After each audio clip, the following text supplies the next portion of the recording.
Hello everyone, welcome to this week's video. Let's take a look at the indices and check out how they have performed and also the outlook for the upcoming week. So first of all, let's take a quick discussion on the market's performance last week. The US market, especially the Nasdaq, has rebounded as anticipated. The Nasdaq has hit the resistance and formed a higher low, while Dow and S&P 500 haven't really hit their resistance, but also have their higher lows as well. The STI continues to consolidate within the range, while Hang Seng struggled in its rebound from support level. Now, let's take a look at the performance chart and see how the indices has performed. And let me get the screen to that. So let's share the screen. Okay, the performance charts on the screen right now. You can see on your left-hand side, we have the Dow, S&P 500, Nasdaq, and STI. So what do we see is a positive closing to the week compared to the week before. So we have the Dow Jones at about 0.8%, the STI 1.2%, S&P 500 about 1.9%. The Nasdaq is the best performing index with around 4.5% over here. So the Hang Seng on the right hand side, we can see a negative performance compared to the week before. We have around 0.5% negative performance. So what do we see on the technical chart? Let's start with the Dow. So you can see the Dow rebounded as anticipated earlier last week. So what do we have is a movement that struggled to move higher generally for the week, and the week itself closed as a doji, which tells us uncertainty going forward. So next week will be a busy week for the US market as the core CPI data and bank result is releasing.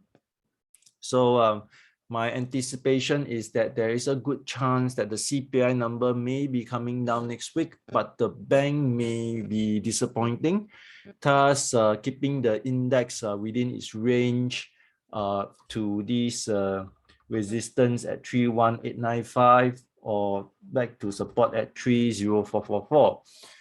My anticipation's probability is about 50%. Frankly, I do not know what is going to be next week because all these results, we have a very shaky build up towards next week's result. Like for example, the banks, no doubt they have passed the stress test, but the GDP negative growth for the month in June probably may affect the bank's result as well. Now for the CPI, I anticipate it's going to come down. Why? Because earlier last week, the oil has crashed, but we see some rebound. Later on, I'll elaborate or talk about this again.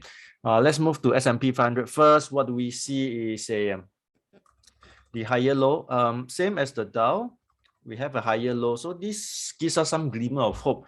But then uptrend needs to be first a higher low, then we have the higher high. So we need it to break out above its resistance for the Dow 31895. But then next week we may or may not break this resistance.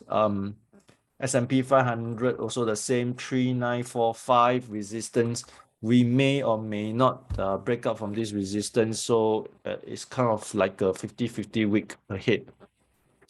Then S&P 500 and Dow did not hit resistance, but we have Nasdaq. We have Nasdaq reaching its resistance at 11,680. And we have higher lows here. So Nasdaq is more likely to move in the uptrend if it can break up from this resistance. And if we break up from this resistance, the next resistance to challenge the key one will be 12,310, while the projected level for its uptrend is around 12,790. So last week, the market supported the tech generally because they are the worst performing. They are already down by what 30%, and then they are so-called cheapest. Now, in fact, a lot of individual chart or stocks in the NASDAQ has already down more than 30%, probably 40-50%, right, of their highs. Okay, moving to Asia, what do we have is we have the STI consolidating. You can see within this range in a sideway. If we can retest this 3151, of course, we have a double bottom, and hopefully we can, or rather another double bottom. And if we can break up from this resistance, of course, it will be a positive sign. Now, Hang Seng, we can see it struggles over here. You can see the hammer rebound, but open higher, close lower. This rebound again, right? Open higher, close lower. So you can see this struggle over here. Why? Because last week we have this COVID issue in China where they refused to stay with or live with COVID. And then also, of course, there are some stimulus news coming out that help the rebound, but of course, selling quickly comes in. Generally, the uptrend remains intact. So if the uptrend were to continue, we have to have this 24,444 be retested again. So will this be happening?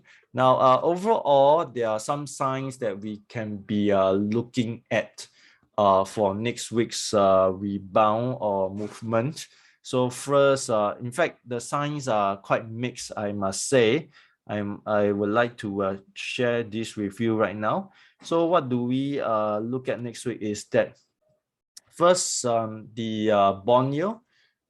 Okay, so the the bond yield is a bit crazy right now. So what do we see is that the 2-year bond is 3.1% right now. Okay, but the 10-year bond is 3.09. So which means that the bond yield has inverted and persistently stay in this inverse condition. So which means that the market is expecting a recession.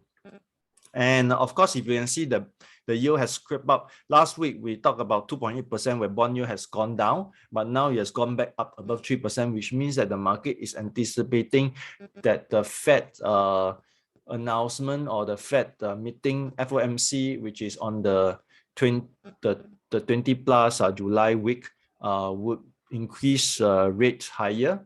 So they are anticipating that the market is looking at 3% or higher yield at the end of the year. Okay, so this is not a very good news for the market.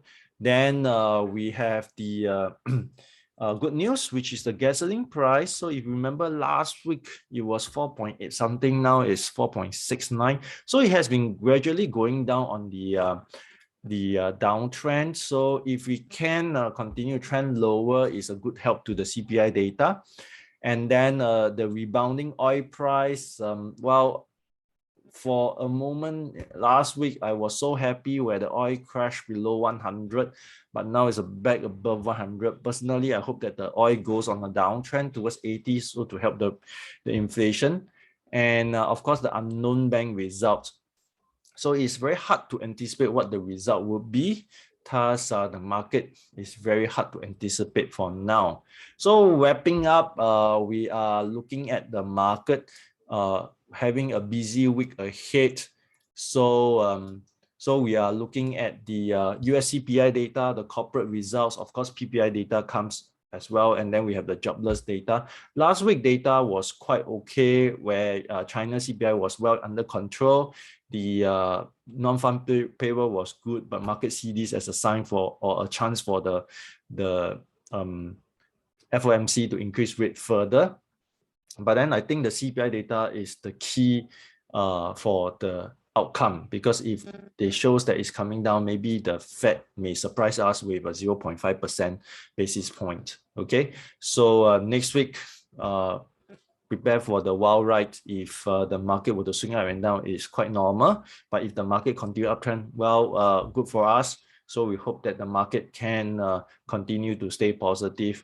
All right. So thank you for viewing this week's video. I will see you next week.